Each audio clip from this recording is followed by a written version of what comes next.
Olá, meu irmão, olá, minha irmã. Estamos mais uma vez aqui em porções do Evangelho. Por certo, você já ouviu a expressão viver para a glória de Deus. Será que você entende exatamente o que isso significa? A primeira coisa que a gente quer observar aqui é que no chamado mundo ocidental estabeleceu-se uma cultura onde se vê claramente a divisão entre o sagrado e o profano. Ou, em outras palavras, aquilo que é santo, sagrado e aquilo que é secular. No entanto, essa dicotomia, esta divisão, esse dualismo, ele não deveria existir na nossa vida. Na verdade, tudo que nós vivemos deve ser para o louvor da glória de Deus. E quando eu falo tudo, é absolutamente tudo. E o fato de nós separarmos aquilo que é sagrado e aquilo que é secular acaba gerando uma confusão imensa na nossa identidade e acaba promovendo uma vida de não adoração, de não culto a Deus. Porque, na verdade, tudo que nós devemos fazer para o louvor da glória de Deus. E quando nós separamos desta forma, existem áreas da nossa vida que não são alcançadas. Parte daquilo que nós fazemos, vivemos, realizamos, pensamos e sentimos, acaba não sendo para o louvor da glória de Deus. E a gente acaba considerando isso muito natural, normal. Embora isso seja comum, não é normal. Isso vai no sentido contrário daquilo que a Bíblia nos ensina. E além de gerar uma confusão na nossa identidade cristã, isso acaba dificultando a nossa vida de santificação. Porque áreas da nossa vida, partes do nosso viver, não são alcançadas, não são vividas como deveriam ser vividas. Então quero compartilhar com você primeiro alguns textos bíblicos para que a gente possa ir ilustrando biblicamente a respeito disso que nós estamos falando. Quando a gente vai para o texto de Efésios 1, nos versículos 11 e 12, nós lemos assim: Nele, que é Cristo, fomos também escolhidos, tendo sido predestinados, conforme o plano daquele que faz todas as coisas segundo o propósito da sua vontade. O que isso quer dizer? Quer falar que Deus nos escolheu em Cristo, que Deus nos predestinou em Cristo, a fim de que nós quem? A igreja de Cristo, os eleitos em Cristo, os predestinados em Cristo, os salvos em Cristo Jesus, a fim de que nós, os que primeiros esperamos em Cristo, sejamos para o louvor da sua glória. Paulo está escrevendo aos Efésios, dizendo, nós que fomos chamados, nós somos chamados para vivermos já aqui e agora, para o louvor da glória de Deus, para o louvor da glória de Cristo. Então, como a gente bem pode observar, isto é um preceito bíblico, é um ensinamento bíblico. A nossa vida, tudo que fazemos, desejamos, deveria ser para o louvor da glória de Deus. Mas eu quero ver ainda outros textos com você, e eu vou usar mais dois textos de Efésios. Um é a continuação desse capítulo primeiro, que fala a respeito da salvação em Cristo Jesus, de sermos selados no Espírito, de termos o Espírito de Deus como penhor da nossa salvação, da salvação que se dá pelo envio do Filho Cristo Jesus. E no capítulo 2, a partir do versículo 3, perceba como Deus vai nos ensinar que devemos viver de uma forma diferente do que vivíamos antes. Nós, eleitos, salvos em Cristo Jesus, não podemos viver da mesma forma que antes. E aqui o texto está falando mais do que aspectos da vida, formas, ele está falando acima de tudo de motivação. Ou seja, vivemos para quem? Tudo que fazemos é para quem? Devemos abandonar as velhas práticas, é verdade, mas acima de tudo, devemos viver para que Deus seja glorificado em tudo o que fazemos. Por isso abandonamos velhas práticas que não podem estar associadas ao culto a Deus. Então ele vai dizer assim, Paulo aos Efésios no capítulo 2, a partir do versículo 3. Anteriormente, todos nós também vivíamos entre eles, satisfazendo as vontades da carne, seguindo os seus desejos e pensamentos. Como os outros, éramos, por natureza, merecedores da ira. Todavia, Deus, que é rico em misericórdia, pelo grande amor com que nos amou, Deus no vida deu-nos vida juntamente com Cristo, quando estávamos mortos em transgressões. Pela graça vocês são salvos. Deus nos ressuscitou com Cristo e com Ele nos fez assentar nos lugares celestiais em Cristo Jesus, para mostrar nas eras que hão de vir a incomparável riqueza da sua graça, demonstrada em sua bondade para conosco em Cristo Jesus.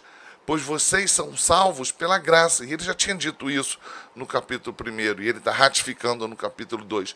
Por meio da fé. E isto não vem de vocês, é dom de Deus. Não por obras para que ninguém se glorie. Ou seja, ninguém fez nada para merecer isso. Não há mérito em nós.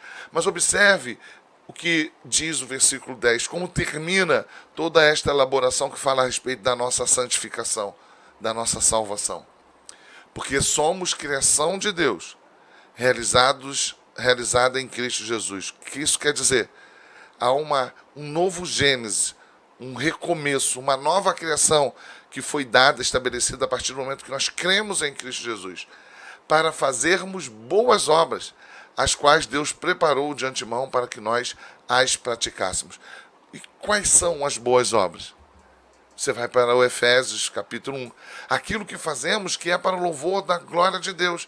E Deus preparou estas boas obras antes da fundação do mundo. Ou seja, nós fomos feitos para vivermos para o louvor da glória de Deus. Pecamos, fomos afastados em Adão e Eva. Agora Ele nos reaproxima por meio de Cristo Jesus. Para vivermos de qual forma? De que modo? Para o louvor da glória de Deus. Eu quero ler ainda o texto de Efésios, no capítulo 4, a partir do versículo 22. Eu quero que você atente, porque isso clarifica muito a nossa mente. Se você tinha dúvida, o que é viver para a glória de Deus? É viver a semelhança de Cristo, é viver de modo que Cristo se agrade, é abdicando das paixões antigas, daquilo que tinha como último objetivo nos satisfazer. Agora vivemos para satisfazer o nosso Deus.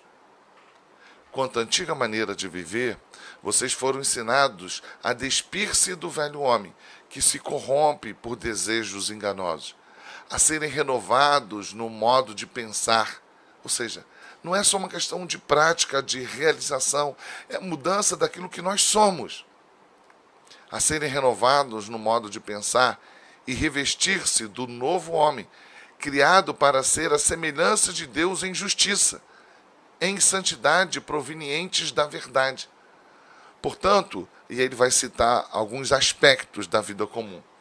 Cada um de vocês deve abandonar a mentira e falar a verdade ao seu próximo, pois todos somos membros de um mesmo corpo. Quando vocês ficarem irados, não pequem, apaziguem a sua ira antes que o sol se penha e não deem lugar ao diabo. O que furtava, não furte mais, antes trabalhe fazendo algo útil com as mãos, para que tenha o que repartir com quem estiver em necessidade. Nenhuma palavra torpe saia da boca de vocês, mas apenas a que for útil para edificar os outros, conforme a necessidade, para que conceda graça aos que ouvem. Não entristeçam o Espírito Santo de Deus. O Espírito Santo que habita em nós, que é o selo, que é o penhor da nossa eleição, da nossa salvação, com o qual vocês foram selados para o dia da redenção.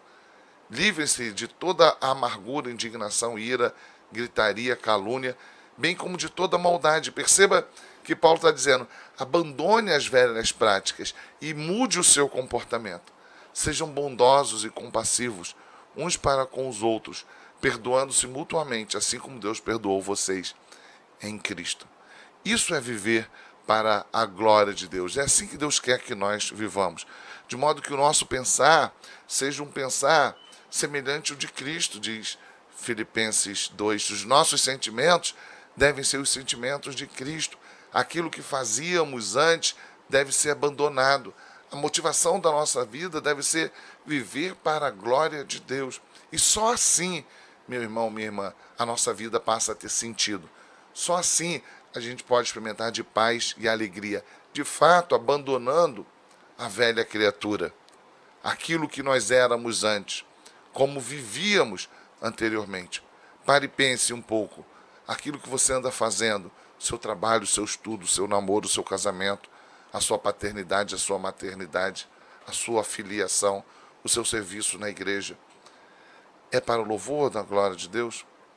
Você tem abandonado as velhas práticas, tem assumido o sentimento de Cristo, você tem andado de forma bondosa e benigna? Isso é viver para a glória de Deus. Não viva essa dicotomia que é comum no chamado mundo ocidental, onde você tem uma vida cerimonial nos momentos litúrgicos, ritualísticos, e de modo que isso possa de alguma forma te satisfazer. Não. Deus te salvou para que a tua vida como um todo, para que você por inteiro viva para o louvor da glória dele. E eu quero terminar lendo o que está descrito em 1 Coríntios 10, no versículo 31.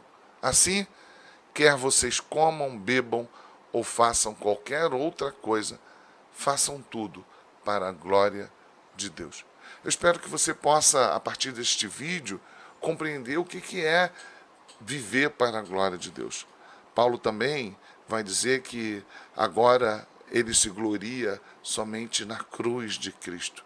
É nisto que deve estar o nosso contentamento, a nossa alegria, a nossa paz. E talvez você não esteja vivendo isso, mesmo sendo um crente, mesmo sendo alguém encontrado por Cristo. Porque talvez você esteja vivendo uma vida dicotômica, dualista.